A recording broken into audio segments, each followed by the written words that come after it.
नमस्कार, आप सभी का स्वागत है यूथ अध्ययन के चैनल पे। देखिए एक बार फिर से मैं आप सभी के बीच एसपीटेट नवंबर 2025 के लिए साइकोलॉजी का पार्ट 8 लेके आ चुका हूँ। पार्ट 8 का जो पहला क्वेश्चन है कि मनोविज्ञान का मुख्य उद्देश्य है the major goal of psychology is. तो अगर बात करें मनोविज्ञान के मुख्य उद्देश्य की तो ऑप्शन ए है व्यवहार की व्याख्या करना, टू डिस्क्राइब द बिहेवियर, व्यवहार का पूर्व अनुमान लगाना या व्यवहार को नियंत्रित करना। देखिए अगर बात करें मनोविज्ञान के उद्देश्य की तो व्यवहार की व्याख्या भी ये करता है, व्यवहार का पूर्व अनुमान भी लगाता है, टू प्रेडिक्ट द बिहेवियर, और ऑप्शन नंबर सी व्यवहार को नियंत्रित भी करता है। तो मुझे लग रहा है ऑप्शन नंबर डी यहाँ पे बिल्कुल सही हो जाएगा।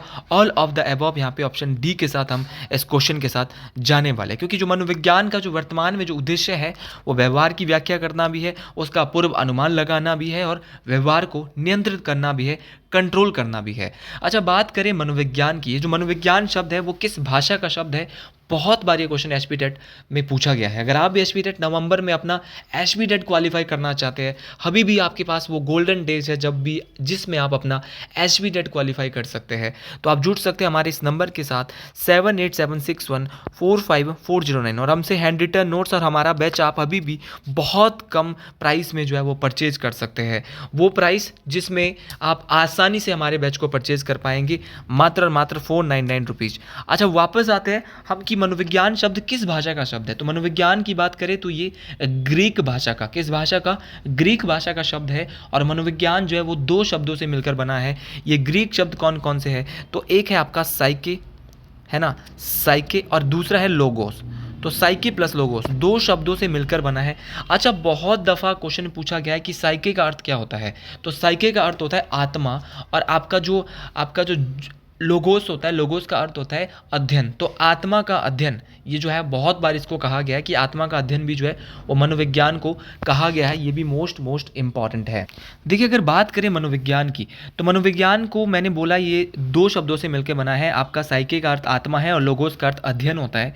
तो इस प्रकार से आत्मा का या मन का अध्ययन जो इसको पहले कहते थे। मनोविज्ञान के जो जनक है वो है अरस्तु। अरस्तु को मनोविज्ञान का जनक कहा जाता है। लेकिन क्वेश्चन ये पूछा जाता है कि आधुनिक मनोविज्ञान के जनक कौन है। ये क्वेश्चन बहुत इंपॉर्टेंट पूछा जाता है। ये आप मेरे को कमेंट बॉक्स में बताएंगे, क्योंकि लास्ट टाइम एक बच्चे ने बोला था कि कमेंट बॉक्स में भी क्वेश्चन पूछा करें सर। अच्छा, बात करें आपकी, बहुत दफ़ा यहाँ पे पूछा गया है कि जो मनोविज्ञान की जो पहली प्रयोगशाला है वो कहाँ पर खोली गई थी। तो मनोविज्ञान की जो पहली प्रयोगशाला है और जो मनोवैज्ञानिक शब्द जो सबसे पहले दिया था वो किसने दिया था, ये भी क्वेश्चन आया है। प्रयोगशाला की बात में करेंगे, शब्द की बात करते हैं तो रुडोल्फ गोल्काय एक मनोवैज्ञानिक थे। रुडोल्फ गोल्काय, इनके द्वारा सर्वप्रथम मनोवैज्ञानिक शब्द का जो मनोविज्ञान शब्द है, साइकोलॉजी जो वर्ड है, इसका प्रयोग किया गया था। इस बात को आपने डिटेल से याद रखना है। ये सारी की सारी बातें मोस्ट इंपॉर्टेंट है। अगला क्वेश्चन है कि अधिगम का कौन सा नियम अधिगम में दोहराई की आवश्यकता को महत्व देता है। तो आपका अधिगम का सीखने का वो कौन सा नियम है जो सीखने में दोहराई की आवश्यकता की बात करेगा। Which law of learning emphasises of the need of repetition in the learning. तो लर्निंग में वो कौन सा लर्निंग का रूल है जो रेपिटेशन की बात करता है कि रेपिटेशन की आवश्यकता होती है सीखने में, अधिगम में जो वो दोहराई होनी चाहिए। तो ये है आपका अभ्यास का नियम, लॉ ऑफ एक्सरसाइज। जी हाँ, अगर बात करें आपका अभ्यास का नियम लॉ ऑफ एक्सरसाइज की तो ये सारे लॉ ऑफ इफेक्ट, अभ्यास का नियम, आपका तत्परता का नियम, लॉ ऑफ रेडीनेस, इन सभी की जो बात की गई थी वो किसके द्वारा की गई थी। तो अगर इसकी बात करें तो ये बात जो की गई थी वो आपके, तो ये सब जो है वो थॉर्नडाइक साहब का जो आपका सिद्धांत है, जो कि आपका जो शिक्षा मनोविज्ञान के जो जनक है थॉर्नडाइक साहब, जिनका जो सिद्धांत है प्रयास एवं त्रुटि का सिद्धांत, प्रयत्न एवं भूल का सिद्धांत, ये उसी की बातें हैं। अभ्यास का नियम भी वहीं पर बताया गया है। तो अभ्यास का नियम क्या है, जो अधिगम में जो है वो दोहराई की जो आवश्यकता की जो बात करता है वो अभ्यास का नियम करता है कि जितने बार अभ्यास करेंगे उतने बार हमारा अधिगम जो है वो क्या हो जाएगा, उसमें दोहराई की आवश्यकता पड़ेगी। देखिए अगर बात करें आपका थॉर्नडाइक की तो थॉर्नडाइक का जो सिद्धांत है, थॉर्नडाइक के द्वारा जो सिद्धांत दिया गया था वो मोस्ट इंपॉर्टेंट था। इनकी जो लर्निंग के नाम से थॉर्नडाइक की जो लर्निंग की थ्योरी है, अधिगम की जो थ्योरी है, वो बहुत इंपॉर्टेंट है। इनका जो सीखने के जो सिद्धांत का जो प्रतिपादन इसने किया था, तो शिक्षा मनोविज्ञान में जो सीखने के सिद्धांत का जो प्रतिपादन है वो किसने किया, तो बोलेंगे थॉर्नडाइक साहब के द्वारा किया गया। इनके द्वारा इनके जो सिद्धांत का नाम है वो है प्रयत्न एवं भूल का सिद्धांत, प्रयास एवं त्रुटि का सिद्धांत भी इनका ही है। आपका संयोजनवाद का सिद्धांत और संबंधवाद का सिद्धांत भी किसके द्वारा दिया गया है, एडवर्ड ली थॉर्नडाइक के द्वारा दिया गया है। थॉर्नडाइक ने जो है अपने नियम में जो है वो 3 मुख्य नियम बताए, और आपने जिसमें अभ्यास का नियम, तत्परता का नियम और प्रभाव का नियम, ये 3 बातें है ना, अभ्यास का नियम, आपका तत्परता का नियम और प्रभाव का नियम, 3 बातें इन्होंने अपने जो मुख्य बातें जो बताई थी, मुख्य नियम इनके 3 थे, अभ्यास का, तत्परता का और गौड़ नियम कितने थे, ये क्वेश्चन पूछा गया है। तो गौड़ नियम 5 थे और 3 जो है वो थॉर्नडाइक के मुख्य नियम थे। ये बात आपको डिटेल से याद रखना है। थॉर्नडाइक ने जो है वो भूखी बिल्ली और एक मरी हुई मछली पर क्या किया था, प्रयोग किया था। ये बात आपको डिटेल से याद रखनी है। ये सारे के सारे क्वेश्चन देखिए बहुत इंपॉर्टेंट है। और थॉर्नडाइक कौन है, थॉर्नडाइक वही जो कि शिक्षा मनोविज्ञान के जनक है और एक पशु मनोवैज्ञानिक भी थे, और साथ में प्रथम शैक्षिक मनोवैज्ञानिक भी आपके कौन थे, थॉर्नडाइक थे। क्वेश्चन एक बार पूछा गया था कि जो थॉर्नडाइक है वो पशु मनोवैज्ञानिक थे, सर अमेरिकी मनोवैज्ञानिक थे, ये भी क्वेश्चन हमको पता चल गया। वो किस देश के मनोवैज्ञानिक थे, तो अमेरिकी थे, ये भी आपको जरूर याद रखना है। अगला क्वेश्चन है which of the following is an external factor influencing human growth and development. निम्न में से कौन सा मानव वृद्धि और विकास को प्रभावित करने वाला भारी कारक है। मानव वृद्धि और विकास को प्रभावित करने वाला जो भारी कारक है वो सर कौन सा हो सकता है। यहाँ पे आपके दिमाग में भी ये क्वेश्चन आ रहा होगा। तो यहाँ पे देखो बुद्धि तो नहीं हो सकता, देखो ये तो मानव वृद्धि और विकास को प्रभावित नहीं करेगा। आयु भी नहीं हो सकता, संवेग भी नहीं हो सकता, एज, इमोशन और इंटेलिजेंस, ये तीनों तो नहीं हो सकते। तो परिवार की आर्थिक और सामाजिक स्थिति जो है वो मानव वृद्धि और विकास को प्रभावित करने वाला, जी हाँ बिल्कुल, मानव वृद्धि, मानव की जो आपका जो ह्यूमन की जो ग्रोथ हो रही है, डेवलपमेंट हो रही है, इसमें जो बाहरी कारक जो होगा वो क्या होगा। देखो परिवार की आर्थिक स्थिति और सामाजिक स्थिति होगी। अगर परिवार की आर्थिक स्थिति और सामाजिक स्थिति होगी तो वही तो क्या करेगा, मानव वृद्धि और विकास को क्या करेगा, प्रभावित करेगा। ये तो नॉर्मल सी बात है। यहाँ पे ऑप्शन बी के साथ आप बिल्कुल जाएंगे। अगला क्वेश्चन है कि विशिष्ट बालक होते हैं, जो आपकी जो एक्सेप्शनल चिल्ड्रन होते हैं वो कैसे होता है। देखो प्रतिभाशाली बालक होंगे। देखो जो यहाँ पे जो प्रतिभाशाली बालक होते हैं, जी बिल्कुल प्रतिभाशाली होंगे, दूसरों से अलग होंगे तो प्रतिभाशाली तो होंगे।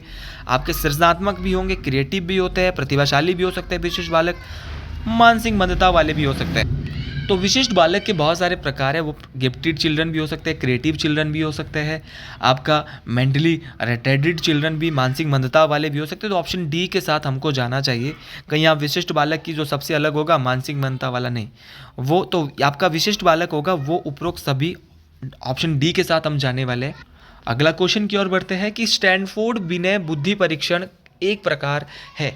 तो स्टैनफोर्ड जो विनय जो परीक्षण था आपका, फर्स्ट इंटेलिजेंस जो अगर मैं इसको कहूँ तो पहला बुद्धि परीक्षण था आपका। जो विनय जो बुद्धि परीक्षण था, ये पहला बुद्धि परीक्षण विकसित करने का श्रेय भी जो बुद्धि का जो है वो जाता है, वो अल्फ्रेड विनय साहब को जाता है। देखिए अगर बात करें अल्फ्रेड विनय की, इनका जो ये बुद्धि परीक्षण था वो किस प्रकार का परीक्षण था, ये बात आपको डिटेल से याद रखनी है। तो इनका ये परीक्षण आपका व्यक्तिगत परीक्षण था, ठीक है। तो ऑप्शन ए यहाँ पे बिल्कुल सही हो जाएगा। इनके द्वारा जो ये परीक्षण किया गया था वो 1904 या 1905 के आसपास किया गया था। और इन्होंने जो है विनय साइमन टेस्ट का सबसे पहले इन्होंने जो है विनय ने क्या किया था, जो थियोडर साइमन थे इनके साथ मिलकर 1905 में विनय साइमन टेस्ट का निर्माण किया था, जिसका उद्देश्य था कि मतलब उन बच्चों की पहचान करना था जिन्हें सीखने में मदद की जरूरत थी।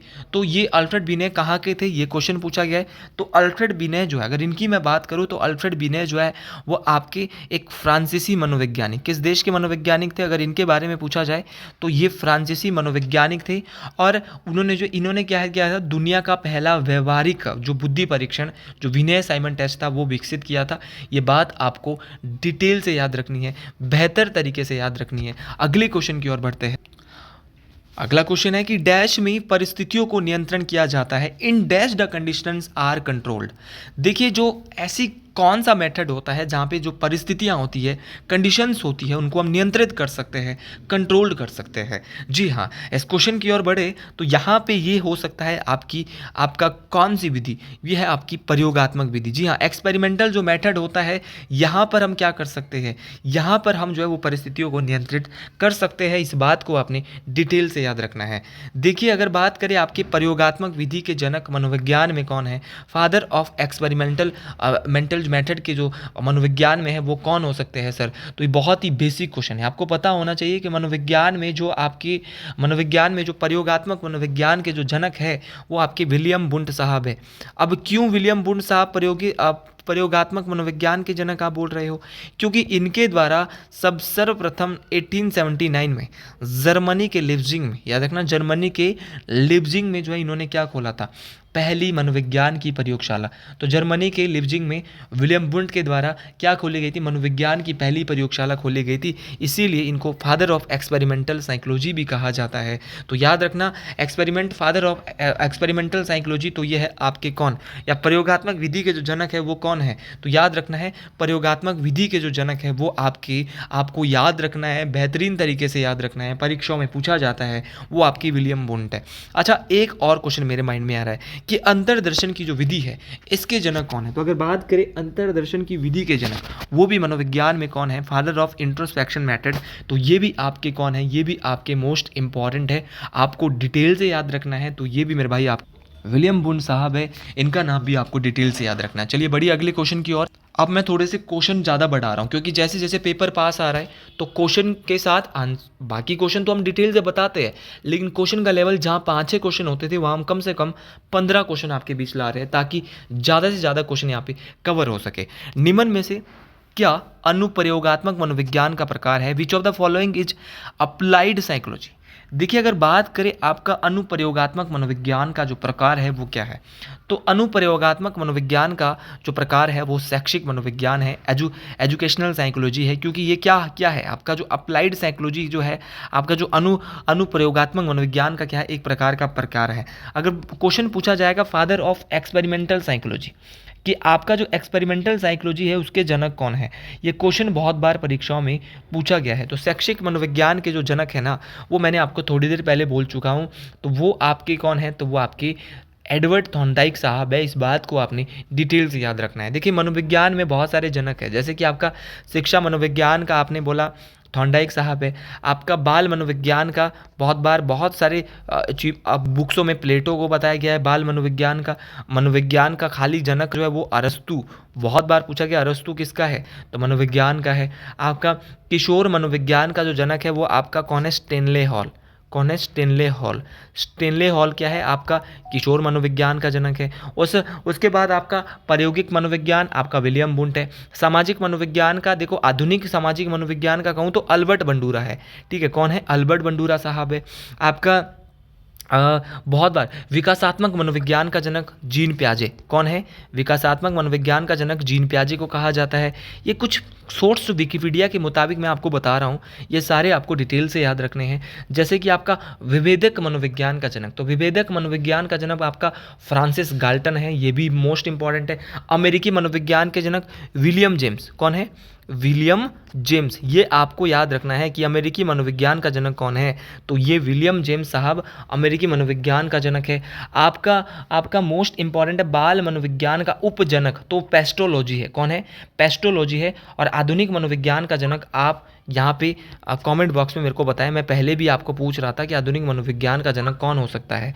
ठीक है, और कुछ इसमें हो सकता है कि थोड़े डाउटफुल हो, जो मैंने आपको बताए ये मैंने विकिपीडिया के मुताबिक निकाले हैं, किसी भी बुक से मैंने ये नहीं लिया है, थोड़ा विकिपीडिया की हेल्प ली थी तो वहाँ से मैंने ये आपको बताया है। अगला क्वेश्चन कि किसका संबंध व्यवहारिक संप्रदाय से है। देखिए, आपका who belongs to school behaviourism, क्या ये क्वेश्चन आपको नहीं आएगा, ये तो बहुत आसान क्वेश्चन है। तो जी हाँ, जेबी वॉटसन। देखो, जेबी वॉटसन को जो है वो व्यवहारवाद का जनक कहा जाता है, फादर ऑफ बिहेवियरिज्म कहा जाता है।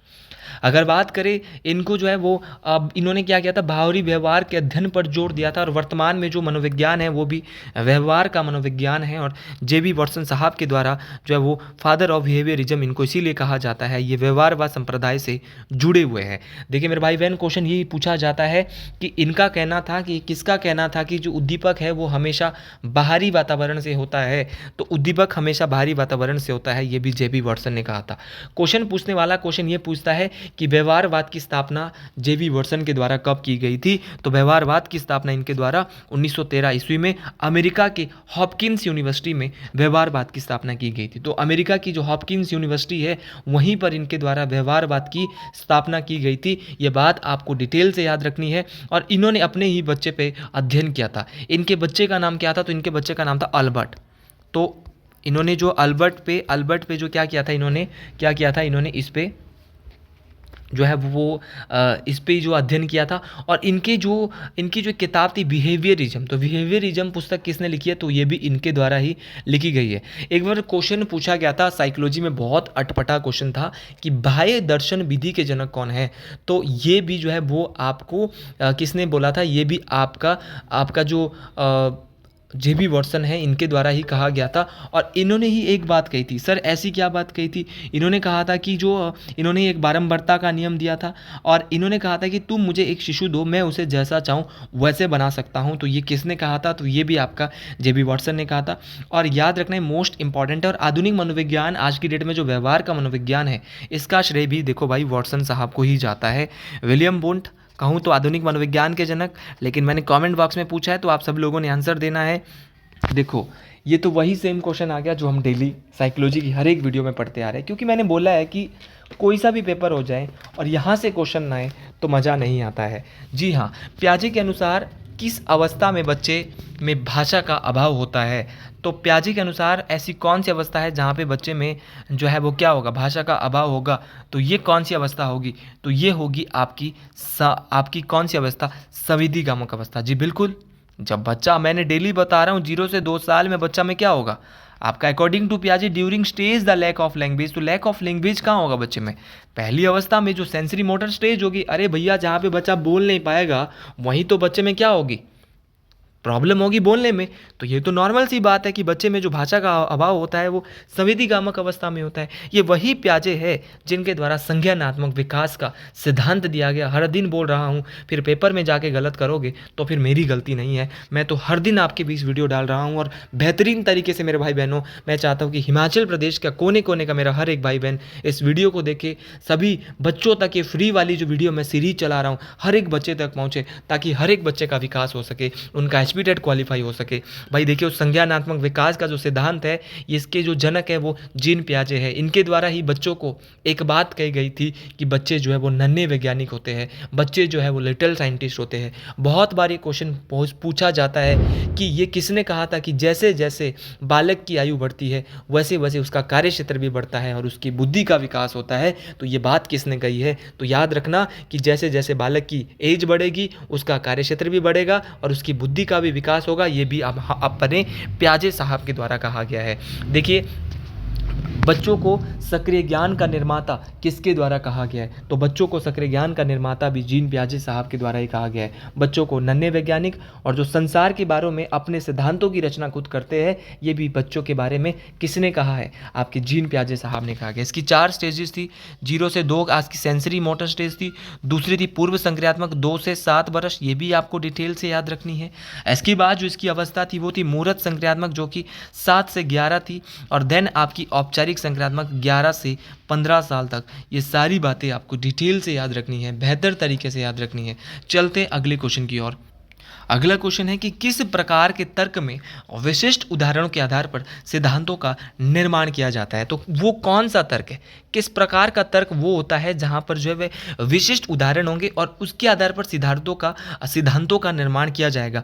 तो वो आपका जो होगा वो कौन सा होगा सर? तो वो होगा आपका आगमनात्मक तर्क, इंडक्टिव रीजनिंग वो प्रक्रिया होती है जिसमें विशिष्ट जो आपके होंगे विशिष्ट प्रेक्षणों या साक्ष्यों के आधार पर हम सामान्य निष्कर्ष निकालते हैं। मतलब कि ये विशिष्ट की से सामान्य की ओर बढ़ता है, जहाँ एक पैटर्न या प्रवृत्ति की पहचान करके हम सामान्य सिद्धांत पर का निष्कर्ष निकाल देते हैं। तो याद रखना, विशिष्ट से मतलब क्या है, सामान्य निष्कर्ष हम यहाँ पे निकालेंगे। दूसरा आपका जो है वो होगा निगमनात्मक, जिसको बोलते हैं आपका आपका क्या बोलेंगे, डिडक्टिव रीजनिंग। यहाँ पे क्या होगा, यहाँ पे हम जो है वो कैसे जाएंगे, हम सामान्य से विशिष्ट की ओर। यह एक तर्क का क्या है, एक कथन से, सामान्य कथन से शुरू होगा यहाँ पे तर्क और विशिष्ट निष्कर्ष तक निकलेगा। तो जब हम सामान्य से विशिष्ट की ओर जाएंगे तो निगमन तर्क होगा। और आगमन तर्क कब होगा, तो आगमनात्मक तर्कना तब होगी जब हम कहाँ से कहाँ तक जाएंगे, जब हम विशिष्ट से सामान्य की ओर और जब सामान्य से विशिष्ट की ओर। तो निगमनात्मक तर्कना, दोनों बातें आपको डिटेल से याद रखनी। जी, अगला क्वेश्चन है कि बुद्धि के समूह तत्वों का प्रतिपादन किसने किया। तो बुद्धि के जो समूह तत्वों का जो प्रतिपादन किया था, देखो इस क्वेश्चन को मैं बहुत बार करा चुका हूँ आपको। तो बुद्धि के जो समूह तत्वों का जो सिद्धांत है वो दिया था किसके द्वारा, तो ये दिया था लुईस एल थ्रस्टन। तो लुईस एल थ्रस्टन के द्वारा group factor theory of intelligence, बुद्धि के group factor theory of intelligence की बात की गई थी थ्रस्टन साहब के द्वारा। याद रखना है, इसने जो है आपकी बुद्धि को कोई एक प्रकार का नहीं बोला था। Theory of primary mental ability, वो तो आपको पता ही होगा कि जो आपका जो theory of primary mental ability है, प्राथमिक मानसिक क्षमता की जो बात है वो किसके द्वारा कही गई थी। तो याद रखना है, the theory of primary mental abilities की जो बात की थी वो आपके लुईस थ्रस्टन साहब के द्वारा की गई थी। मेरे भाई बहनों, साइकोलॉजी की हर एक वीडियो हर एक दिन आपके बीच एसपी टेट के लिए आने वाली, इसलिए ज़्यादा से ज़्यादा प्यार दें, इन वीडियो को ज़्यादा से ज़्यादा शेयर करें यूट्यूब के अंदर। और अगर आपको भी मेरी वीडियो अच्छी लगती है तो कॉमेंट बॉक्स में ज़रूर लिखें हर हर महादेव। तो आज के लिए इतना ही, मिलते हैं एक नई जोश के साथ नई वीडियो में। हर हर महादेव, जय हिंद, जय हिमाचल प्रदेश, हर हर महादेव, जय शिरगुल महाराज।